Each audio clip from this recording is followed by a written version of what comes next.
Words like a kiss can comfort and soothe. Words like a Could somebody give me a definition for what civility is? Courtesy, etiquette, manners, decorum, civility, respect, kindness, and graciousness. You got it. When you're rude to somebody, you're basically being uncivil. Civility is treating other people like equals, not making prejudgments because of their culture or the color, their religion, or anything else. And it's how do you deal with situations where people are uncivil to you? Some people ignored it, some people were aggressive about it. Each one handled it the way they were most comfortable with. And what we would like to do is find out if you would handle it their way or you have another solution. Tell me what you see. In the picture, we see like a man at like a print center, like, you know, FedEx, UPS, trying to get copies maybe. And I also see maybe like his daughter sitting down waiting for him, and he's probably trying to get copies or something. Someone trying to print something. Yeah, it looks like they're at a printing store and they're trying to print something. Normally, when people are rude towards me, I try not to pay attention to their rudeness. But there was a situation that I couldn't overlook. I needed to print some flyers for an event I was planning. I went to Office Max and stood at the desk. The woman behind the desk looked up at me and then back at her computer. I stood in front of the counter for about 15 minutes waiting for her attention. Then a well-dressed man came up to the counter and the woman said, "How may I help you?" When I heard that, I got mad and said I was here first. She said what I said, yet she went on with the man's copies. I didn't have an outburst. I just asked someone else for the manager. I was angry that I was treated as if I wasn't important. When the manager came over, he said he was sorry that this wasn't something out of the norm for her. He offered to print many flyers for free. As I reflect on my actions, I realized that if I had acted angry, I wouldn't have gotten free printing. By being calm when I was being treated rudely, I was rewarded. Hey, somebody want to comment on that? Well, for one, I probably wouldn't have been as calm. I totally would have yelled at that lady. That was extremely rude, and I wouldn't have waited 15 minutes automatically. The second she looked up at me, I would have tried to grab her attention, and if she ignored me, I would have probably exploded a little bit and then yelled for a manager or something like that. I say that was a nice way to handle the situation. I myself, as a calm person, I would have handled it probably the same way. I feel like what the person did was actually the correct thing to do, because if you're going to explode, it would just end in you and the person looking bad. Who would like to interpret what they see in this picture? In the first picture, it's like a boy. He's trying to talk to the girl with the pink shirt, and then she just walking away. Like she's like, okay, bye. And then the second picture, the boy's trying to holler at the other one, and she's like going towards him. Like she's open to him. Like she's just saying, how are you? Like she's trying to talk to him back. You understand? I am from Georgia, where there are a lot of nice and fantastic people. When I moved to Miami, I felt a totally different vibe. I had people looking at me up and down. I would place an order at a restaurant, and the waiters would be careless. Many times I would ask myself, why is everyone so rude? Do I belong in this place that is full of profanity? My first day of high school in Miami I was very shy. I had no friends. Everyone was different and spoke in rude tones. They ignored each other, and they were fighting with each other. As weeks went by, I began to make friends who I could trust. We had things in common and were good students. It turned out that moving to a different place was not so bad. It takes time to make friends and decide who to hang out with. My choice was people who cared and gave me respect. What do you think of the story? Has anybody here in the room come from another school or in another place and experienced this situation? I had a lot of experience with that in elementary school, and I can just say that it's very awkward at first, as it usually always is. You know, you have to see what type of group you're gonna fit in with. And me, you know, I'm a little odd, so not a lot of people like me. But you know, it takes time to see where you fit in, and once you do, it's amazing. You know, it's great. When we get into a new situation with new people, we try to figure out who the nice people are and who we could hang out with. But a lot of times it really takes a long time to see what somebody says and then watch what they do to know who they are. How many of you have been rude to somebody? I was rude to the person because, like, they kept calling me out of my name repeatedly. And, like, that's really disrespectful because you shouldn't be calling anyone out their name. So we kept going back and forth with each other, and I was being rude to her in return, but I didn't call her out her name. There's sometimes where, like, you have to retaliate because if that person's, like, very persistent, there's, like, you gotta, like, come back. Well, how would you retaliate? What would you do? Like, I have an example. Like, there's this person, the person's not respectful towards me, and he doesn't deserve my respect, so, of course, I'm gonna say things, but not, like, I'm not gonna use, like, words. I mean, not cuss words. I'm not gonna use cuss words at you or anything. I'm just gonna speak with you in a very low tone, and, like, just get in your head. There's a thing called diplomacy. The best way to handle a situation is not to let that anger overcome you. Just tell yourself, I got to stay calm, and I got to stay in control because I'm going to act like an adult and not like a little angry kid that I'm going to get even with you, and then he's going to get even with you, and then she's going to get even with her, and all of that goes on. So you have to be smart enough to make a distinction between when people are and your friends and you're just goofing on each other and you're saying outrageous things to just get a rise out of each other, and at the end everybody's laughing. From somebody who says something and that person is not laughing because what they said hurt them. And there's a big difference. If you shall want the respect from someone, you shall give them the same respect that you would like from them. You already know, bro. Does everybody agree with that? Yes.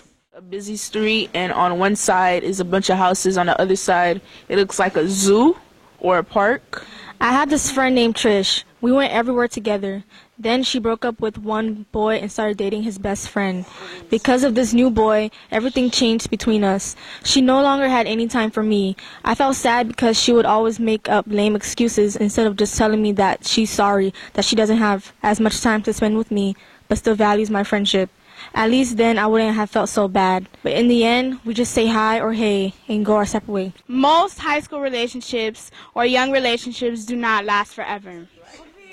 So for you to choose a boy over your best friend, that's not logical at all. There's times when you're in a relationship and your friend may feel jealous, so they go out and find other people where they can hang out with, but then that person ends up messing their mentality up.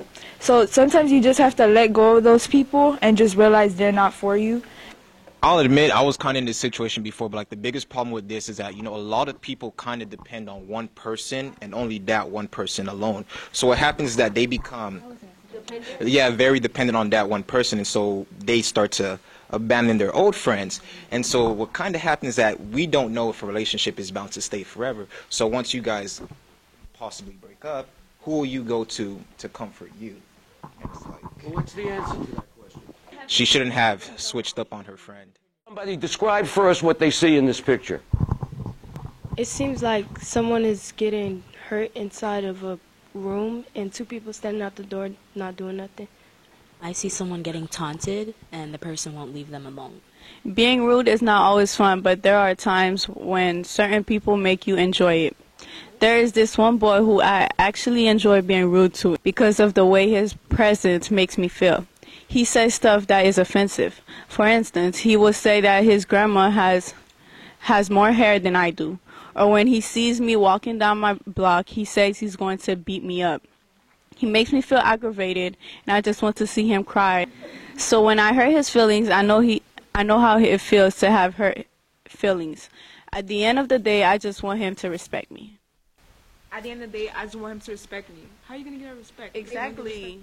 Exactly, that's what I'm saying. So, like, okay, that's that situation, right? But if you know that you cannot fix the problem, why would you waste your time? You don't know, that's the thing. That's the thing. I'm talking about this is just a situation.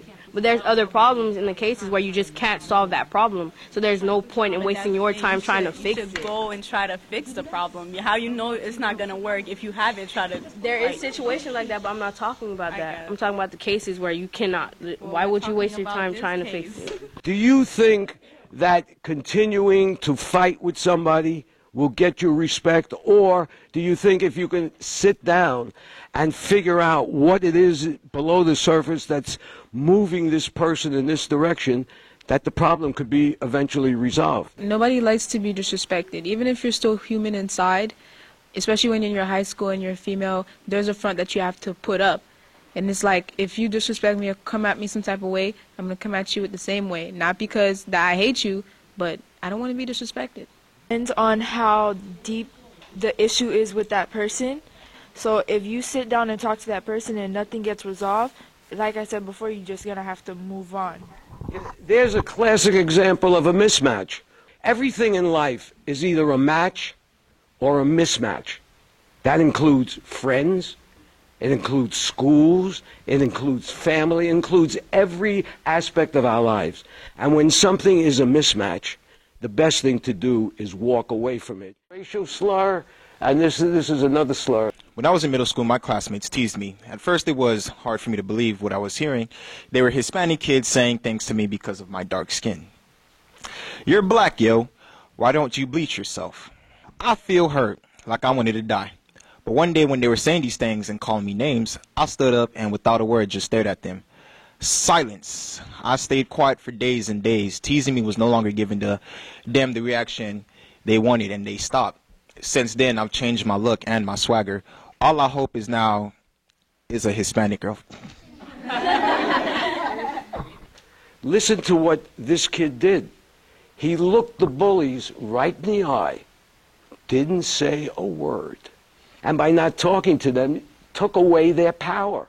What have you learned today about civility that you didn't know before? I learned to say hi to the next person I see down the hallways. You don't know what's going on in their day, so. If you and the person don't click, don't stress it and just move on. That you shouldn't have that many friends, because sometimes friends lead to so many problems. And then after that, instead of being civil with people, you end up finding yourself in a life full of negativity. An eye for an eye makes the whole world go blind. Like, so in some cases, you don't always have to retaliate when someone does something bad to you. You could just walk away or ignore it, because you don't have to give them the reaction that they want, and they won't bother you anymore. Civility, being nice to people, not being rude, understanding that there are different ways of handling conflicts. It's not just, who's more powerful and who could beat up who, but how do you resolve issues in a way so that everybody walks away feeling that they've done it with dignity and they haven't sacrificed any of their own values or beliefs? Sometimes you can't. That's true. Sometimes you can't. That's exactly true. But even if you can't, what's the best way for you, recognizing it's a no-win situation? The person is not going to be civil, they're going to be rude to you. How would you want to handle yourself so that you're not damaged as a result of it? Just walk away from it. If there's no other option you have to do, just walk away from it. If that's possible, if that's not an option, that's possible. But realistically, there's always another way you can solve issues. So just find a way that is not going to affect anybody. Because you're not going to convince them to be nice to you, because either the chemistry is bad or it just isn't working for whatever reason. The best thing to do is walk away. And that's it. So thank you, everybody. We appreciate your participation. This was great. Tender the earth and nourish the seed. What do you think you will say, you will do? You're so powerful. You're so cold.